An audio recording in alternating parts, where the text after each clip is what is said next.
morning. Umaga na naman. Today is a big day. Ayan.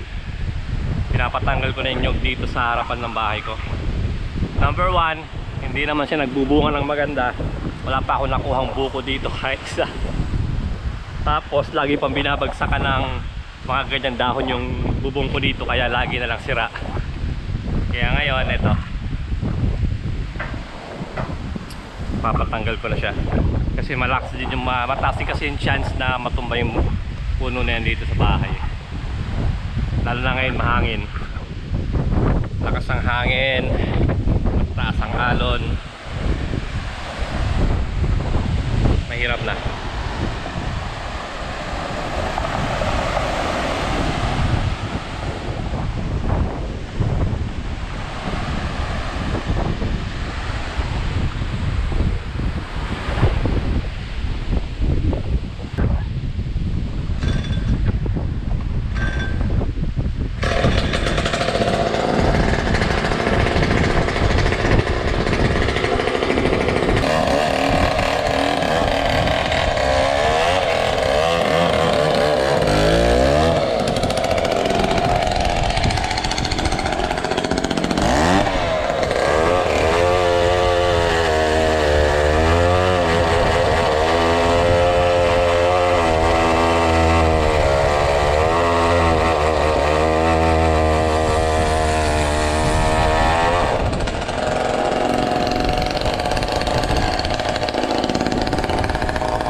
Ano? Hila na?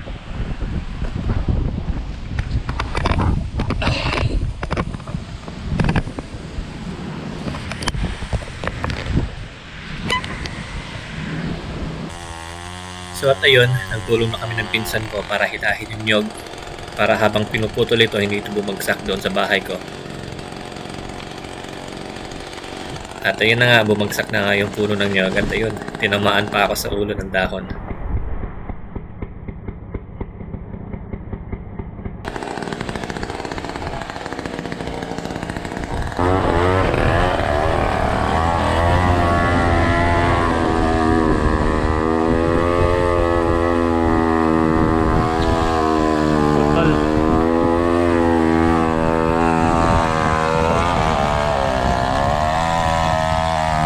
Saktong-sakto yung pwesto namin paghila dyan, ha. Diyan kami nakaapa kanina habang naghihila ng puno. Kumi sana, oh. Inabot pa rin nga ako ni Palapa. 12. Sa 12 na lang, kaning mayong 12 yan.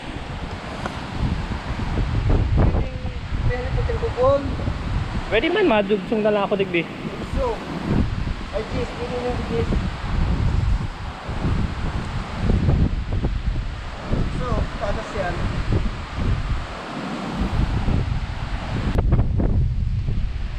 Yan lang talaga, saradit lang talaga bunga, no?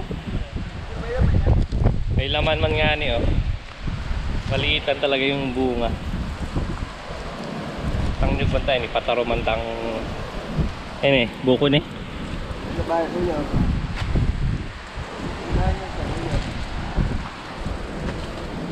Ganyan, madalas ko.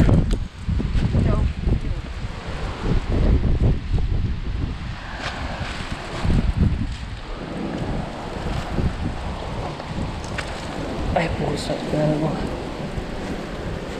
Oo, yan, nakirarom na. Hindi, may laman din yan. Maya, tingnan natin kung may laman talaga to. Stay.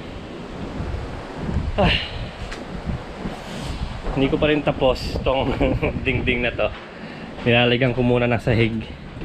Yung sa may hagdanan, saka sa taas. Pag natapos ko na yan, nalagyan ko na ng sahig yan.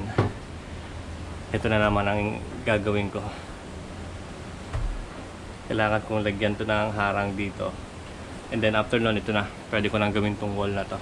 And then next week or next month na, ito naman ang wall na gagawin ko. Lahat ng yan. Double wall.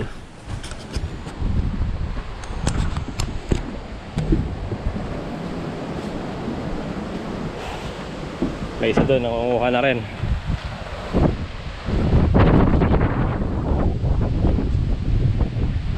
Ha?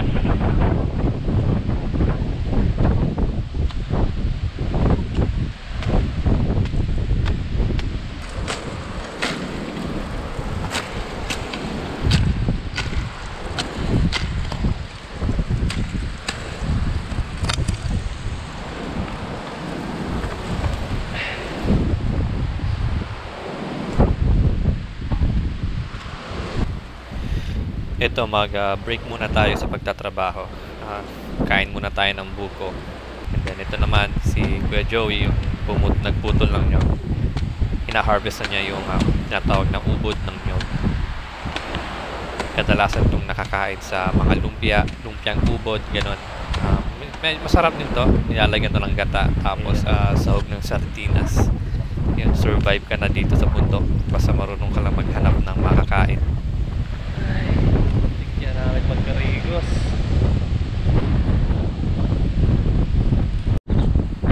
Isipin mo, ganito kalaki nung nagsimula siyang kunin yung ubod ng niyog. Tapos ganito lang kaliit yung laman. So para lang kung gusto mo makakain ng maraming ubod, kailangan pang pumutol lang maraming niyog para lang makakuha nito. Nyog na lang, tapos isda. Gugutana. Tama yun na yun eh. Dosing ano? So ngayon, itong mga coco lumber na ito, 2x3 saka 2x2. Ito yung mga gagamitin ko ngayon dito sa loob ng bahay. Kasi magpapalit ako ng bubong. So change of plans tayo ngayon. Imbis na gawin ko yung wall sa taas, dahil biglang lumabas yung araw, ito na muna gagawin namin. Papalitan na namin tong yero. Papalitan namin tong pawid na to, gagawin namin yero. Kanina kasi medyo madilim, akala namin uulan.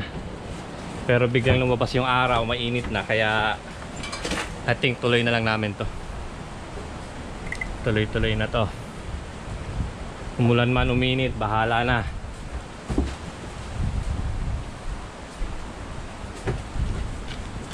Tanggalin ko muna yung net sa pawid para madaling tanggalin. Malinis na ulit. Ngayon yung sawali dito, tatanggalin ko rin yan. Lalagyan ko yan ng bago. Kulay ng dilaw. Hindi na yung kagat sa'yo, sigurado.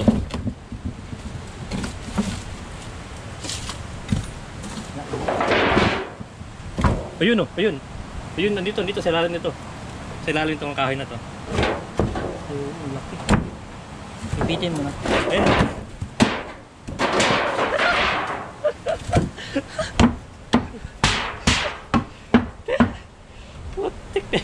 Dito pa naman ako natutulog sa sahig. Dito ako natutulog sa sahig na to. Atakas ko. Ito lang ako.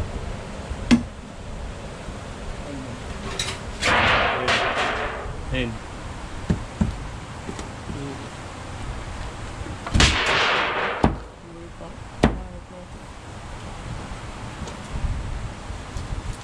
Ano? Ang laki na yan. Kumakain ng daga. Sige lang, para hindi na masanay pumunta dito sa bahay. Marami pa naman yan dyan.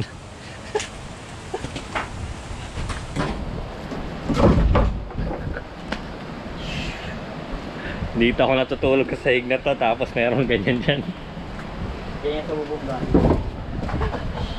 Ang laki.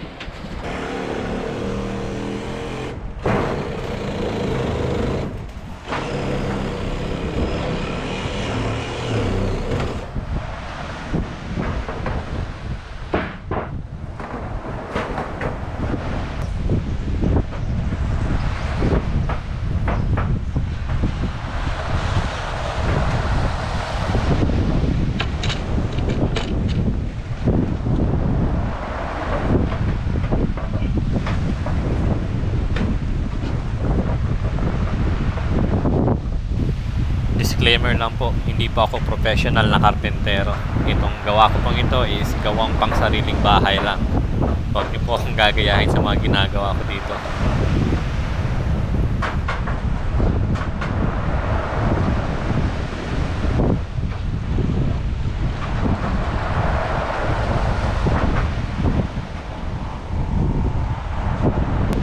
Good morning. Dito tayo ngayon ulit sa bubong. Masarap maligo ngayon na hindi maalon. So ito, medyo kinakalawang na yung mga bubong ko dito. Kaya pinapinturahan ko na ng spalto. Yan. Pinapinturahan ko ng spalto para tumagal-tagal ng konti. Last week, doon ako nahulog sa bubong last week. Ginagawa ko yung bubong niyan, tapos biglang umulan, nadulas ako. Ito yung mga sugat ko ngayon, medyo magaling na. Tapos mga gas-gas, buong katawan, nalaglag ako dahil nadulas ako hanggang doon sa baba. Ang problema, yung panggupit ko ng yero, hindi ko na mahanap. So naitapon ko kung saan ko naitapon yun. Baka doon sa loob ng balon, sa side na yan. Kasi hindi ko na mahanap eh. So ngayon, ito lang. Tuloy natin yung ginagawa kong bubong dito, pagpapalit ng yero. Tapusin ko yung side na yan bago pa umulan. May araw pa naman, pero minsan bigla na lang uulan, kaya kailangan gawin agad.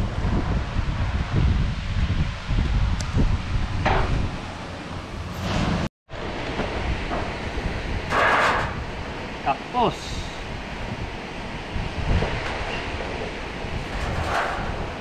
ulan.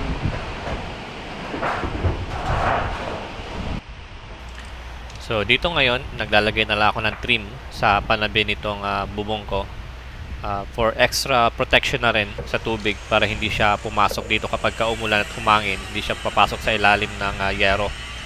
Tatama lang siya sa trim, tapos bubuhos siya pababa sa lupa.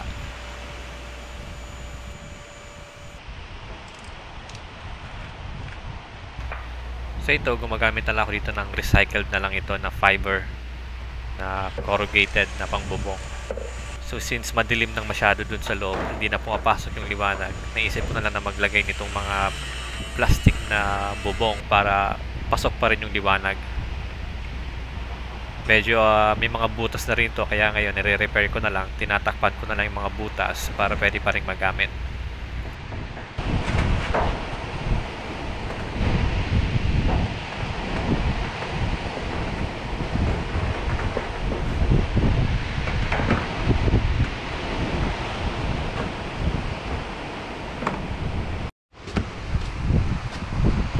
And that is the end of the week for us. So ito na yung end of the week for us. Ito na yung lababo ko sa ginagawa kong lababo sa labas sa kalutuan. Next week bubuhusan na namin to, and then i-finish pa namin tong hollow blocks dito para maganda namang tingnan. Yan. Hindi pa namin binuhusan ngayon kasi malambot pa yung kasintada nito eh, sa hollow blocks. Yung bubong ko naman, eto na, natapos na. Ginamit ko yung mga coco lumber kong galing sa puno na yon na bumabagsak naman sa bubong ko. So ngayon meron na tayong yero dito, maayos na. Hindi pa rin tapos tayo sa trim dito sa mga side ng bubong natin dito, kaya next week na ulit ito. For sure, kaya na itong gawin next week. And then meron na, dahil nawala na yung pawid ko dito, tinanggal ko na yung trapal sa bubong. Next week lalagay ko na yung trapal dito naman para hindi na nababasa sa loob pag umuulan, pag umahangin.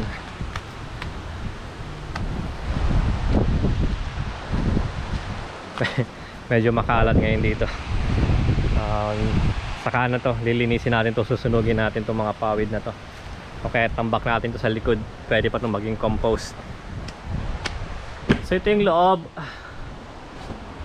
Medyo okay naman, nilagay ko yung mga dati meron akong pawid, o dati meron ako ditong bubong na plastic. Kaya lang nga nababagsakan lagi ng dahon ng nyog saka ng bunga, nasisira yung plastic. Kaya ngayon ito na yung mga plastikong yero na yon, nilipat ko na dito. Nandito na sila ngayon. Ayan, saka dito sa side na yan, safe na sila, hindi na yan tatamaan ng dahon ng nyog. So that's it for this week. We'll see you again next time dito sa bahay. Shoots.